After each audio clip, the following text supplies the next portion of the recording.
Hey, we are in the linear inequalities portion of your packet. What does the solution look like for a linear inequality? This is any point in the shaded area or on a solid line. So remember, a dotted line doesn't include the solution, so only if it's on a solid line or any of the shaded area. Graphing or writing a linear inequality. For writing these, we're going to write all of them in slope-intercept form. So that's that y equals mx plus b, where this is our slope. This is our y-intercept. So to check to find those, you can see the other sections in your packet. Instead of an equal sign, however, we are going to be using inequality signs. So here are our options. A less than if it is shaded below and dashed. Greater than if it is shaded above and dashed. Less than or equal to if it is shaded above. Sorry, I'm having a brain fart. Below and solid. And then greater than is above and solid. So here for this graph, we're going to pick 2 points on the line so we can find our slope. So I'm going to choose this one and this one. I notice a rise of 2 and a run of 3.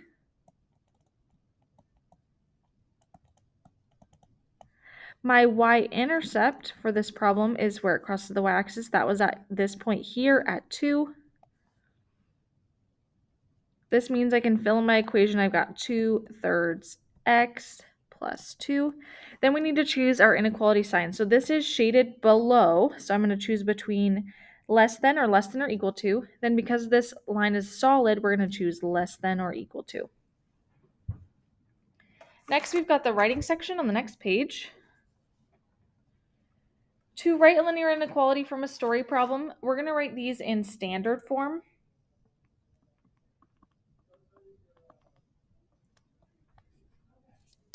Where C is our total, and these are 2 slopes. But we've got some keywords that we can look for to help us decide which inequality symbol instead of an equal sign. So no equal sign, we're going to use that inequality. For a less than, we're going to see under, below, fewer. For less than or equal to, at most, does not exceed, or maximum. Greater than will be more,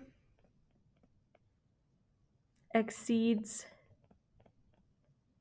or over. Greater than or equal to will be at least,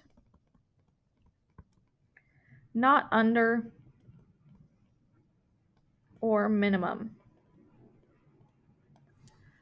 So we're going to start by writing the equation part. So I'm going to determine what my 2 slopes are in this problem. Remember to look for slope, I'm going to look for each, every, or per. That's going to be this and this. So I've got 80 cents and 120. And then this part right here is the critical part that tells us our inequality. So this 4 here is acting like the total in the problem. And it says they must spend $4 or more. So if we think about this, my total is over here. All of this is what I'm actually spending.